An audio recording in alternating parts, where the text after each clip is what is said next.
CM Revanth Reddy విదేశీ పర్యటన ముగిసింది. ఆయన హైదరాబాద్ లో అడుగు పెట్టగానే కాంగ్రెస్ రాజకీయం వేడెక్కుతోంది.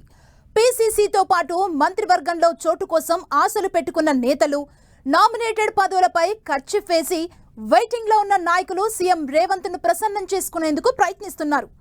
ఆగస్టు 15న జెండా పండుగ ముగిసిన వెంటనే ఢిల్లీ వెళ్లనున్న సీఎం పెండింగ్ లో ఉన్న పదవుల భర్తీ చేసే అవకాశం ఉందనే ప్రచారం కాంగ్రెస్ లో హైలైట్ ప్రకటించింది.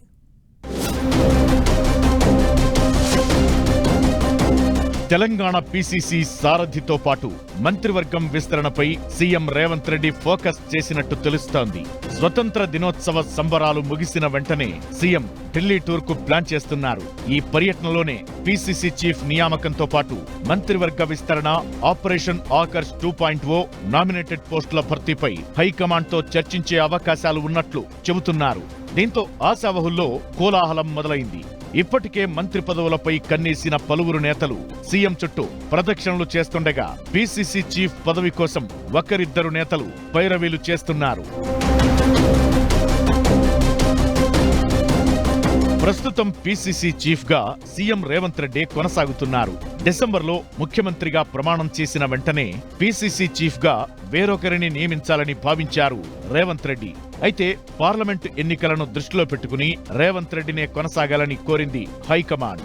ఇప్పుడు ఎన్నికలు ముగియడం, రాజకీయంగా పెద్దగా హడావుడి లేకపోవడంతో పూర్తిగా పాలనా వ్యవహారాలపై ఫోకస్ చేయాలని భావిస్తున్న సీఎం పీసీసీ బాధ్యతలను వేరొకరికి అప్పగించాలని నిర్ణయించినట్టు సమాచారం. అయితే ఈ పదవి కోసం కాంగ్రెస్ లో చాలా మంది సీనియర్లు తీవ్రంగా పోటీ పడుతున్నారు. ప్రస్తుతం పీసీసీ వర్కింగ్ ప్రెసిడెంట్ గా పనిచేస్తున్న మహేష్ కుమార్ గౌడ్ తో పాటు మాజీ ఎంపీ మధు యాష్కి బీసీ కోటాలో పీసీసీ చీఫ్ పదవిని ఆశిస్తున్నారు. అయితే పార్టీ హైకమాండ్ మాత్రం ఎస్టీలకు అవకాశమివ్వాలని ప్రతిపాదిస్తోందని ప్రచారం జరుగుతోంది. ఎస్టీలనే పీసీసీ అధ్యక్షుణ్ణి చేయాలంటే మహబూబాబాద్ ఎంపీ బలరాం నాయక్, దేవరకొండ ఎమ్మెల్యే బాలు నాయక్ పేర్లు పరిశీలించే అవకాశం ఉందంటున్నారు. బాలు నాయక్ మంత్రి పదవి ఆశిస్తున్నారు. కానీ ఆయన్ను డిప్యూటీ స్పీకర్ చేయాలని సీఎం రేవంత్ రెడ్డి ఆలోచన చేస్తున్నట్టు తెలుస్తోంది. మొత్తానికి మహేష్ కుమార్ గౌడ్, మధు యాష్కి లేదంటే బలరాం నాయక్ ఈ ముగ్గురిలో ఎవరో ఒకరు పీసీసీ సారథి అయ్యే అవకాశం ఉందంటున్నారు. పీసీసీ సారథితో పాటు పెండింగ్ లో ఉన్న మంత్రివర్గ విస్తరణను పట్టాలెక్కించాలని సీఎం కసరత్తు చేస్తున్నట్టు చెబుతున్నారు. మంత్రివర్గంలో ఇంకా 6 ఖాళీలు ఉన్నాయి. కానీ ప్రస్తుతానికి 4 ఖాళీలను భర్తీ చేయాలని సీఎం భావిస్తున్నారట. అవసరాన్ని బట్టి మిగిలిన 2 ఖాళీలను భర్తీ చేసే అవకాశం ఉందంటున్నారు. ప్రస్తుతం మంత్రివర్గంలో 11 మంది మంత్రులు ఉన్నారు. ఉమ్మడి ఖమ్మం నుంచి 3, ఉమ్మడి నల్గొండ, వరంగల్, కరీంనగర్ జిల్లాలో 2 చొప్పున మంత్రులు ఉన్నారు. ఇక గ్రేటర్ హైదరాబాద్ తో పాటు ఆదిలాబాద్, నిజామాబాద్ జిల్లాలకు అసలు ప్రాతినిధ్యం లేదు. దీంతో తాజా మంత్రివర్గ విస్తరణలో ఈ జిల్లాల నుంచి మంత్రివర్గంలోకి తీసుకోవాలని ప్రతిపాదనలు ఉన్నాయి. అదేవిధంగా సీఎం సొంత జిల్లా మహబూబ్ నగర్ నుంచి ముదిరాజ్ సామాజిక వర్గానికి చెందిన వాకాటి శ్రీహరికి బెర్త్ కన్ఫర్మ్ అయిందని టాక్ వినిపిస్తోంది.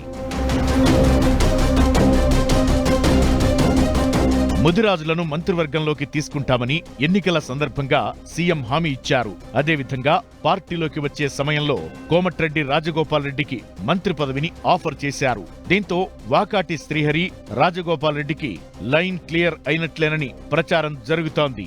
ఇక మిగిలిన 2 మంత్రి పదవులు ఎవరిని వరిస్తాయనే ఉత్కంఠ ఎక్కువవుతోంది. ఆదిలాబాద్ జిల్లా నుంచి ప్రేమ్ సాగర్ రావుతో పాటు గెడ్డం వివేక్ బ్రదర్స్ మంత్రి పదవిని ఆశిస్తున్నారు. వెలమ సామాజిక వర్గానికి చెందిన ప్రేమ్ సాగర్ రావుకు పదవిపై తర్జన భర్జన సాగుతున్నట్టు తెలుస్తోంది. ఇప్పటికే వెలమ సామాజిక వర్గానికి మంత్రివర్గంలో ప్రాతినిధ్యం ఉండగా ఇంకొకరిని తీసుకోవడం సాధ్యమా అనే ప్రశ్న తలెత్తుతోంది. ఇదే సమయంలో ఉప ముఖ్యమంత్రి భట్టి అండదండలతో ప్రేమ్ సాగర్ రావు తన ప్రయత్నాలు ముమ్మరం చేశారు. ఇక గెడ్డం బ్రదర్స్ మంత్రి పదవిని ఆశిస్తున్నా వారి కుటుంబానికి ఎంపీ టికెట్ ఇవ్వడం, ఎస్సీ సామాజిక వర్గం నుంచి ఉప ముఖ్యమంత్రి భట్టి విక్రమార్కతో పాటు ఆరోగ్య శాఖ మంత్రి దామోదర రాజనరసింహ ప్రాతినిధ్యం వహిస్తుండడం వల్ల గడ్డం బ్రదర్స్ కు అవకాశాలు తక్కువే అన్న టాక్ వినిపిస్తోంది. ఇక ఉమ్మడి నిజామాబాద్ జిల్లా నుంచి సీనియర్ నేత పి సుదర్శన్ రెడ్డి పేరు ప్రచారంలో ఉంది.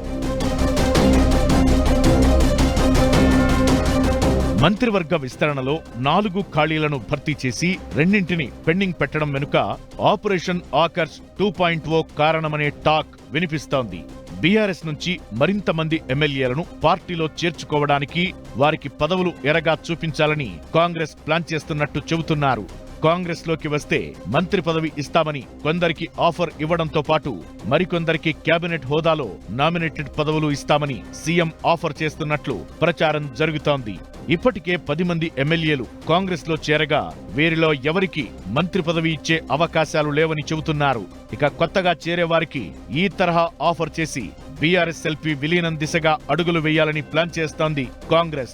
సీఎం విదేశీ పర్యటన ముగించుకు వచ్చిన వెంటనే పార్టీ కార్యకలాపాలపై ఫోకస్ పెట్టినట్టు చెబుతున్నారు. ప్రభుత్వం తన పని తాను చేసుకుపోవాలంటే పార్టీ బాధ్యతల నుంచి తాను తప్పుకోవాలనేది సీఎం ఆలోచనగా చెబుతున్నారు.